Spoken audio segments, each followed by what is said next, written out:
I have a need to talk something out. That's why I'm a little bit, and it's pretty important to me, that's why I'm a little bit nervous right now. So I grew up in a pretty religious family, but I never quite understood the whole thing with God. I believed because I was told to believe, and when I was 23, I regularly went to church to try to understand what the whole thing is about.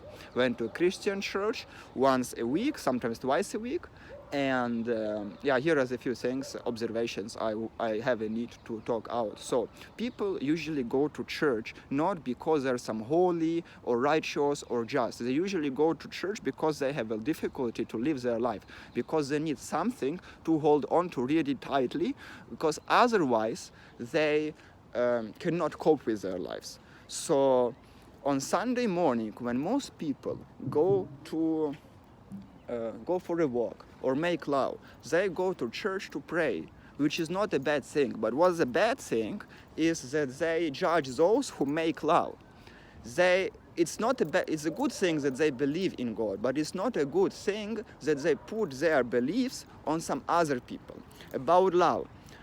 In church, it is considered a sin if you make love with each other before marriage. So basically, you are judged for your natural desires, for your natural needs. And they, the church people, usually marry after knowing each other and dating for 2-3 months. After that, they call their marriage some divine godly union bond.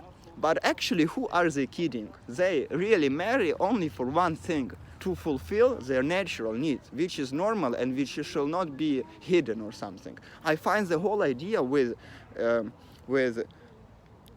divine union pretty romantic idea, divine union between man and woman, but they still break up, they still divorce, which is logical because they only date for 2-3 months before marrying. I personally hope that God exists. It's a really nice idea, but I believe the whole thing with church and especially Bible is a complete bullshit. In the very first page of the Bible is written, on the first day, God has created light and darkness. Few sentences later, it's written, on the fourth day, God has created the sun and the moon.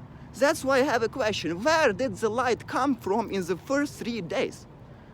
And if there was another source of light before sun, then why would he create sun and moon?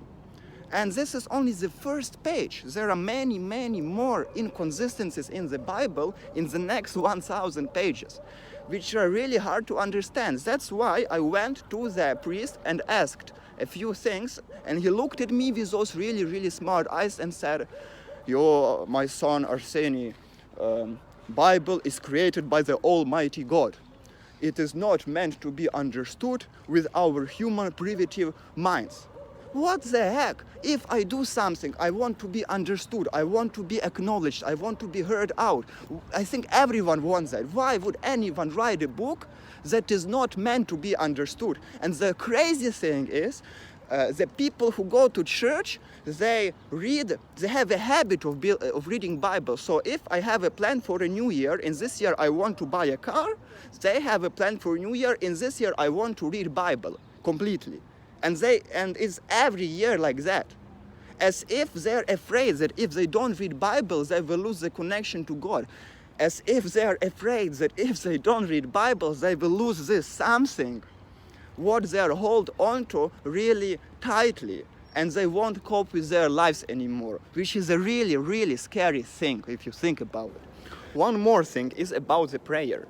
We figure out if God exists, He is almighty. It's not like your prayer will make Him almightier.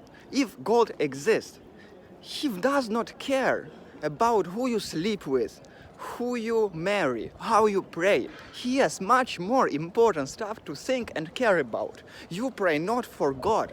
You pray because at a given moment of time, you have a problem. If you wouldn't have this problem, you would be doing what needs to be done, and you know what needs to be done. But instead of doing what needs to be done, you are praying to God. One final thing, a little bit more personal. In the church, there was this one guy.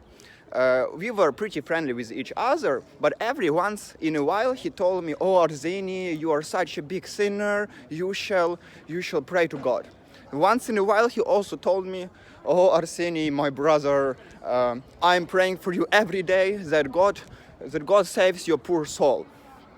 But what has actually happened is he borrowed 200 euros from me, he still hasn't returned them, and every time I ask him, he finds some stupid excuse.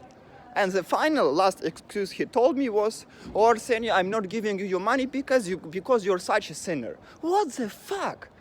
The world is such a not a beautiful place to live in because of people like that, because of people who read the same book over and over again, because of people who judge you for who you love.